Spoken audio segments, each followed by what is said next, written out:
Hello everyone, welcome to one judgment at a time. तो आज जो हम केस करने जा रहे हैं वो केस है RC Cooper versus union of India 1970। इस केस को बैंक नेशनलाइजेशन केस भी बोला जाता है। इस केस का मेन इशू एक ऑर्डिनेंस से है जिसके थ्रू इंदिरा गांधी गवर्नमेंट ने 14 बैंक्स को नेशनलाइज करना चाहा था। अब ऐसा इसलिए था क्योंकि हमारी प्राइम मिनिस्टर अपने ही पिता की तरह फेबियन सोशलिज्म की आर्डेंट सपोर्टर थी। इसका मतलब ये है कि अगर आप किसी भी नेशन का गुड चाहते हैं, आप चाहते हैं कि जो लोग हैं उनका डेवलपमेंट हो, तो ये बहुत ही ज़्यादा ज़रूरी है कि जो भी सारी सर्टेन इंडस्ट्रीज़ हैं जो डेवलपमेंट में हेल्प करती हैं, उनका कंट्रोल और उनके ऊपर का एक्सरसाइज पावर स्टेट के पास हो। इसी वजह से हमारी इंडिपेंडेंस के साथ साथ ही ट्रांसपोर्ट की अंडरटेकिंग और इलेक्ट्रिसिटी की अंडरटेकिंग, इन दोनों की मोनोपोली स्टेट के पास ही आ गई थी।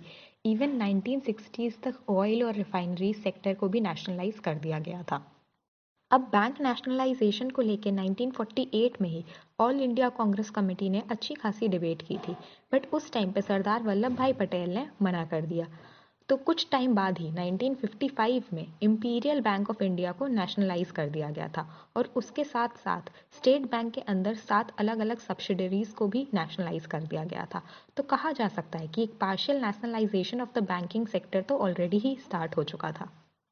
अब इसी पॉइंट की फर्दरेंस में हमारी इंदिरा गांधी गवर्नमेंट चाह रही थी कि और भी जो बचे हुए बैंक्स हैं उनको भी नेशनलाइज कर दिया जाए।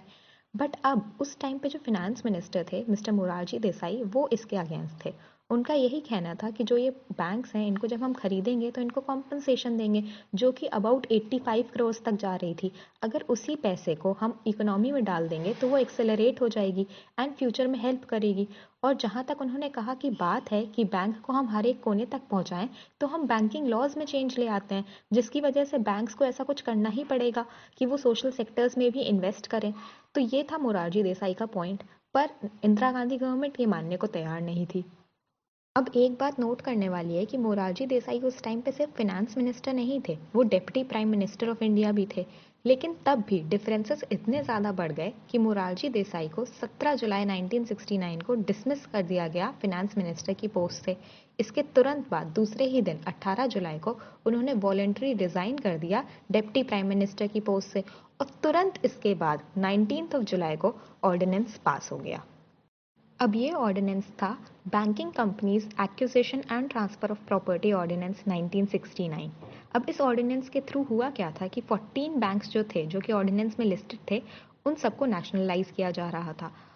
और इन्हीं सब बैंक्स को नेशनलाइज करने का क्राइटेरिया था उनका अमाउंट ऑफ डिपॉजिट।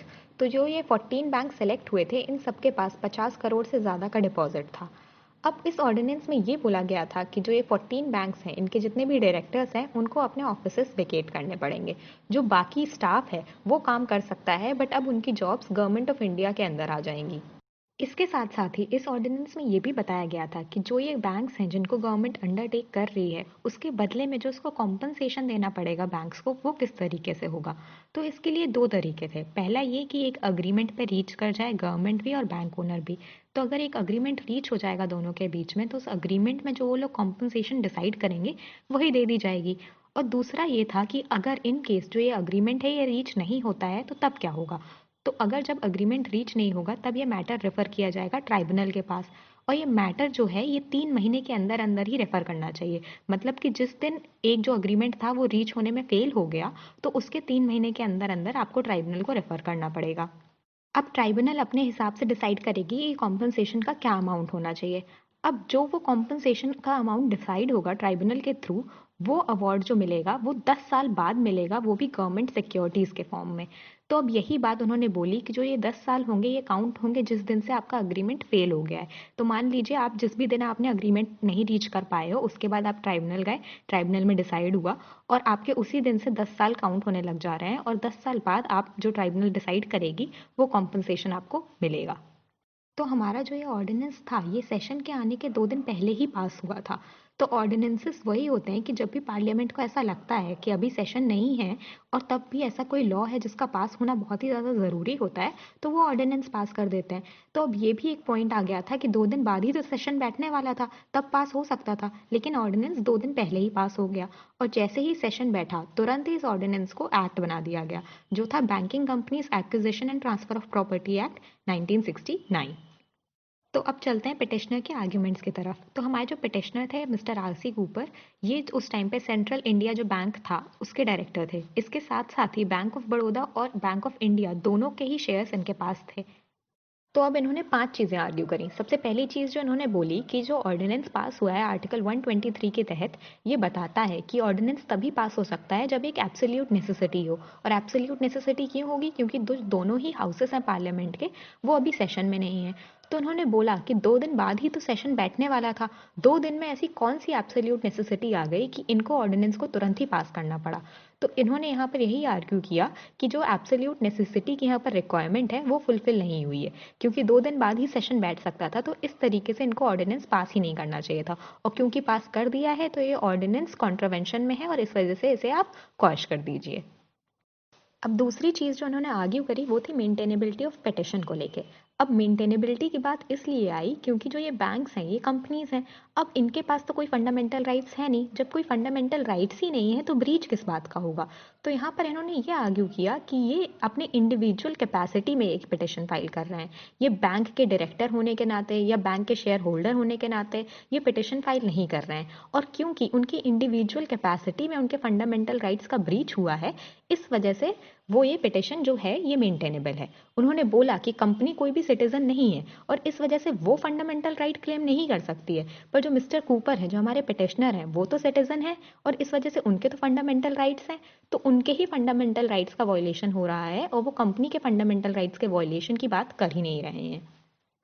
इसी पॉइंट के फर्दरेंस में था इनका तीसरा आर्ग्यूमेंट। अब इनका तीसरा आर्ग्यूमेंट था राइट टू प्रॉपर्टी को लेके। तो अभी प्रेजेंटली तो राइट टू प्रॉपर्टी एक फंडामेंटल राइट नहीं है, लेकिन उस टाइम पे एक फंडामेंटल राइट थी under article 19 clause 1 sub clause F. तो अब इन्होंने यही आर्ग्यू किया कि ये आर्टिकल 19 और आर्टिकल 31 क्लॉज 2 का वॉयलेशन है। तो आर्टिकल 31 क्लॉज 2 बात करता था कंपलसरी एक्विजिशन ऑफ प्रॉपर्टी को लेके। वो बोलता था कि जब भी आपकी प्रॉपर्टी एक्वायर की जा रही है तो उसके लिए आपको एडिक्वेट कंपनसेशन भी दिया जाएगा। और जो आर्टिकल 19 था वो फंडामेंटल राइट की बात करता था और कहता था कि इसके ऊपर रीजनेबल रेस्ट्रिक्शंस लगाए जा सकते हैं। तो उन्होंने यही आर्ग्यू किया कि इन दोनों राइट्स का भी वॉयलेशन हो रहा है इस पर्टिकुलर ऑर्डिनेंस के आने से। इनका चौथा आर्ग्यूमेंट था हमारे पार्लियामेंट की कॉम्पिटेंसी को लेके। तो उन्होंने बोला कि 7 शेड्यूल में 3 लिस्ट हैं, यूनियन लिस्ट, स्टेट लिस्ट और कॉन्करेंट लिस्ट। तो अब यूनियन लिस्ट में बैंकिंग मैटर को लिखा हुआ है। तो उन्होंने कहा कि बैंकिंग का मतलब सिर्फ यही है कि किस तरीके से किसको कैसे पैसे दिए जाएं। पर बैंकिंग का मतलब ये नहीं हो सकता कि कौन से बैंक्स को नेशनलाइजेशन में करना चाहिए और कौन से बैंक्स को नहीं। तो इस वजह से इन्होंने कहा इस लॉजिक से कि पार्लियामेंट के पास ये पावर ही नहीं था कि ये पर्टिकुलर जो एक्ट है या ऑर्डिनेंस है इसको पास कर सकते, क्योंकि ये उनकी लिस्ट के अंदर आता ही नहीं है। इनका आखिरी आर्ग्यूमेंट था कॉम्पनसेशन को लेके। तो उन्होंने बोला कि जिस तरीके से इन्होंने गवर्नमेंट ने ले डाउन किया है कि अगर ट्राइब्यूनल कोई भी अवार्ड क्रिएट करेगी तो वो 10 साल बाद आपको गवर्नमेंट सिक्योरिटीज़ के फॉर्म में मिलेगा, ये एक्सट्रीमली इरेशनल है और इलॉजिकल है। ये एक अनड्यू बेनिफिट क्रिएट कर रही है गवर्नमेंट के फेवर में और ये पब्लिक हरासमेंट है और इस वजह से इसको एकदम ही क्वैश कर देना चाहिए। तो अब चलते हैं रिस्पोंडेंट्स के आर्ग्यूमेंट्स पे। तो सबसे पहले रिस्पोंडेंट ने ये आर्ग्यू किया कि ये रिट जो है ये मेंटेनेबल ही नहीं हो सकती है, क्योंकि ये अपने फंडामेंटल राइट्स जो क्लेम कर रहे हैं ये उनके खुद के इंडिविजुअल के नहीं है बल्कि कंपनी के फंडामेंटल राइट्स हैं। ये सिर्फ कोर्ट को गुमराह करने के लिए ये बोल रहे हैं कि ये मेरे खुद के फंडामेंटल राइट्स हैं, बट एक्चुअली में ये कंपनी के ही फंडामेंटल राइट्स के वॉयलेशन के चक्कर में आए हैं। और क्योंकि कंपनी एक सिटीजन है ही नहीं और इस वजह से उसके कोई फंडामेंटल राइट्स हैं ही नहीं, इस वजह से ये पिटिशन मेंटेनेबल ही नहीं हो सकती है। दूसरी चीज़ जो रिस्पोंडेंट्स ने बोली वो ये थी कि प्रेसिडेंट के पास पावर है कि वो कभी भी ऑर्डिनेंस प्रोमलगेट कर सकता है। उसको किसी को भी आंसर नहीं करना पड़ेगा कि उसने ये क्यों और किस वजह से किया। जो वो लोग आर्ग्यू कर रहे हैं कि 2 दिन के अंदर ही ऐसी कौन सी नेसेसिटी डीम हो गई, तो उसका आंसर करने का कोई भी इनके ऊपर ऑब्लिगेशन नहीं है। उन्हें लगा कि नेसेसिटी थी और इस वजह से ऑर्डिनेंस पास कर दिया गया। ये उनके well with in the power है और इस वजह से इसकी इनवैलिडिटी को चैलेंज किया ही नहीं जा सकता है। इसके अलावा टर्म बैंकिंग जो कि यूनियन लिस्ट में आता है उसके इंटरप्रिटेशन को लेके पिटिशनर्स ने जो आर्ग्यूमेंट दिया था उसके खिलाफ रिस्पोंडेंट्स ने ये बोला कि उन्हें बैंकिंग टर्म को वाइडेस्ट पॉसिबल वे में इंटरप्रेट करना चाहिए। ऐसा इसलिए क्योंकि स्टेट के ऊपर एक ऑब्लिगेशन है कि वो एक सोशलिस्टिक सोसाइटी को अचीव करे और ये ऑब्लिगेशन क्रिएट होती है हमारे डीपीएसपीज के through, which is article 37 of the Indian constitution. वो ये बोलता है कि ये डीपीएसपीज वैसे तो इन्फोर्सेबल नहीं है, पर स्टेट को हर एक मुमकिन कोशिश करनी चाहिए इनको इन्फोर्सेबल करने की। और इसलिए गवर्नमेंट ने बोला कि जो ये नेशनलाइजेशन ऑफ बैंक्स किया जा रहा है ये पब्लिक वेलफेयर के लिए ही है और इगैलिटेरियनिज्म के लिए है। इस वजह से इसको अलाउ करना चाहिए और बैंकिंग को वाइडेस्ट पॉसिबल वे में इंटरप्रेट करना चाहिए। इसके अलावा पिटिशनर के जो दो आर्ग्यूमेंट्स थे, पहला कि उनका फंडामेंटल राइट ब्रीच हो रहा है और दूसरा कि जो कॉम्पनसेशन है, उनके बेसिस पे रिस्पोंडेंट्स ने एक ही आर्ग्यूमेंट दिया। उन्होंने कहा कि जो ए के गोपालन वर्सेस स्टेट ऑफ मद्रास का केस था, उसमें म्यूचुअल एक्सक्लूसिविटी की बात करी गई थी। मतलब कि सारे फंडामेंटल राइट्स अलग अलग हैं और उन्हें सेपरेट ही देखना चाहिए। तो इस बेसिस पे उन्होंने बोला कि आर्टिकल 19 अलग है और आर्टिकल 31 अलग है। यहाँ पर आर्टिकल 31 की बात हो सकती है क्योंकि हम एक कंपलसरी एक्यूजेशन कर रहे हैं और आर्टिकल 31 में बताया गया है कि कॉम्पनसेशन देनी चाहिए, तो हम वो कॉम्पनसेशन भी दे रहे हैं। अब आप ये नहीं बोल सकते कि वो रीजनेबल है या नहीं है, क्योंकि रीजनेबिलिटी की बात सिर्फ आर्टिकल 19 में की गई है और आर्टिकल 19 को हम आर्टिकल 31 के साथ पढ़ ही नहीं सकते, क्योंकि हमारा जो पुराना केस था उसमें उसने बोला था कि म्यूचुअल एक्सक्लूसिव होने चाहिए सारे फंडामेंटल राइट्स। और इस वजह से रिस्पोंडेंट्स ने आगे किया कि क्योंकि हम सिर्फ आर्टिकल 31 को अकेले पढ़ेंगे, इस वजह से ये वैलिड है। तो अब ये जजमेंट आया 2 फरवरी 1970 को और इसमें 11 जजेस बेंच बैठी थी और उसमें 10 to 1 के रेशियो से जजमेंट आया। तो कोर्ट ने सबसे पहले मेंटेनेबिलिटी ऑफ पिटिशन वाले इशू को कंसिडर किया। तो इस इशू पे कोर्ट ने टेक्निकलिटीज और object test and effect test इन तीनों की बात करी। तो सबसे पहले तो कोर्ट ने ये बोला कि सिर्फ टेक्निकलिटीज के बेसिस पे हम अगर किसी सिटीजन के फंडामेंटल राइट्स ब्रीच हो रहे हैं तो उस चीज़ को नज़रअंदाज नहीं कर सकते। तो कोर्ट ने कहा कि अगर हम एक्चुअल में देखें तो ये जो लेजिस्लेटिव एक्शन आया है, इससे सबसे पहले तो राइट्स ऑफ द कंपनी ही वॉयलेट हो रहे हैं। And just because rights of the company violate हो रहे हैं, उसी से फ्लो होते हुए ही जो ये हमारे पिटिशनर हैं इनका भी राइट वॉयलेट हो रहा है। तो यहाँ पर कोर्ट ने कहा कि एक होता है ऑब्जेक्ट टेस्ट और एक होता है इफेक्ट टेस्ट। ऑब्जेक्ट टेस्ट का मतलब ये होता है कि हमने जो भी लेजिस्लेटिव ये लॉ लाए हैं या जो भी एक्शन लिया है उसका ऑब्जेक्ट क्या था। ऑब्जेक्ट था सिर्फ कंपनीज को नेशनलाइज करना, तो ऑब्जेक्ट के हिसाब से अगर हम देखेंगे तो सिर्फ हम कंपनीज के राइट को ही कंसिडर करेंगे। और क्योंकि कंपनी एक सिटीजन है ही नहीं और हम उसको फंडामेंटल राइट्स दे ही नहीं सकते, तो ऑब्जेक्ट टेस्ट के हिसाब से कोई भी फंडामेंटल राइट्स का वायलेशन हो ही नहीं रहा है। पर अगर हम इफेक्ट टेस्ट के हिसाब से जाएंगे तो हम देखेंगे कि किसी भी लेजिस्लेटिव एक्ट का इफेक्ट क्या हो रहा है। तो उस इफेक्ट के हिसाब से सिर्फ कंपनीज का इफेक्ट नहीं हो रहा है, कंपनी में जो ये डायरेक्टर्स हैं, शेयर होल्डर्स हैं, लोग हैं, सब इफेक्ट हो रहे हैं। तो हम फिर देखेंगे कि क्या उन जो लोग जो इफेक्ट हो रहे हैं उनमें से किसी का फंडामेंटल राइट ब्रीच हो रहा है या नहीं हो रहा है। और अगर उनमें से किसी का भी फंडामेंटल राइट ब्रीच हो रहा है तो हम उसे एक separate violation of fundamental right की तरह देखेंगे और उसे कंपनी की राइट्स के साथ लिंक नहीं करेंगे। तो कोर्ट ने फाइनली यही बोला कि क्योंकि कंपनी एक सिटीजन नहीं है, इस वजह से उसके खुद के कोई फंडामेंटल राइट्स नहीं हैं। तो कभी भी कोई भी डायरेक्टर या शेयर होल्डर कोर्ट को अप्रोच नहीं कर सकता है कंपनी के बिहाफ पे या कंपनी के फंडामेंटल राइट्स के ब्रीच होने के सिचुएशन में। पर हाँ, वो डायरेक्टर या शेयर होल्डर तब ज़रूर कोर्ट को अप्रोच कर सकता है जब उसके खुद के फंडामेंटल राइट्स का ब्रीच हो रहा हो। तो फाइनली कोर्ट ने यही कहा कि इफेक्ट टेस्ट जो है हम उसको फॉलो करेंगे और देखेंगे कि किन किन लोगों पे इफेक्ट हो रहा है और उनके फंडामेंटल राइट्स के बेसिस पे ही डिसाइड करेंगे। तो इस वजह से इस पर्टिकुलर केस में क्योंकि जो हमारे पिटिशनर थे वो इफेक्ट हो रहे थे, इस वजह से जो ये पिटिशन थी इसको मेंटेनेबल हेल्ड किया गया। अब जो दूसरा इशू था ऑर्डिनेंस की मेंटेनेबिलिटी को लेके, तो उस पे कोर्ट ने बोला कि अब ऑर्डिनेंस ऑर्डिनेंस तो रहा नहीं, वो अब एक्ट में कन्वर्ट हो गया है। तो अब इसलिए ये अननेसेसरी है कि कोर्ट उस पर कुछ भी डिस्कस करे। इसके साथ साथ कोर्ट ने ये भी बोला कि जो पिटिशनर्स ने आर्ग्यू किया था कि सेशन के जस्ट 2 दिन पहले ये ऑर्डिनेंस पास कर दिया गया है और ये गलत है, तो इस पे कोर्ट ने कहा कि ये जो भी पावर है ये पार्लियामेंट के पास है और प्रेसिडेंट के पास है और वो अपने हिसाब से दे कैन डीम फिट कि कब किस तरीके से ऑर्डिनेंस को पास करना चाहिए या नहीं करना चाहिए।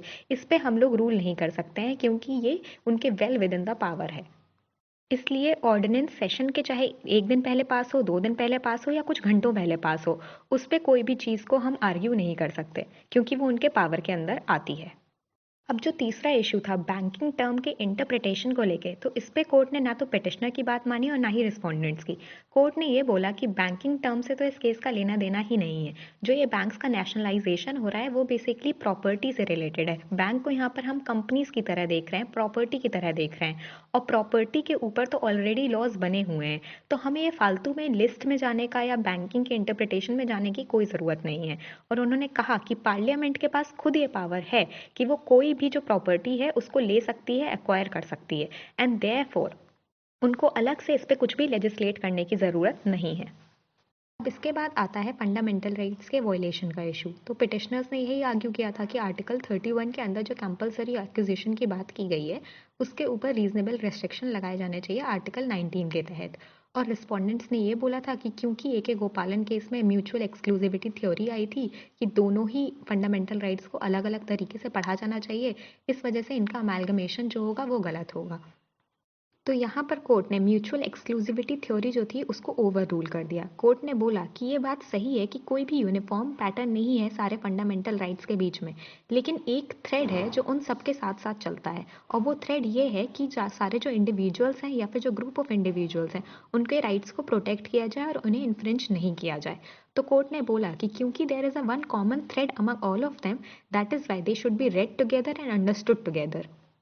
यहाँ पर एक बात ज़रूर नोट करने वाली है कि कोर्ट ने आर्टिकल 19 और आर्टिकल 31 को तो लेके लिखा है कि ये दोनों म्यूचुअली एक्सक्लूसिव हैं, ये बात सही नहीं है। पर कोर्ट ने सारे फंडामेंटल राइट्स को ध्यान में रखते हुए कुछ भी साफ साफ नहीं लिखा।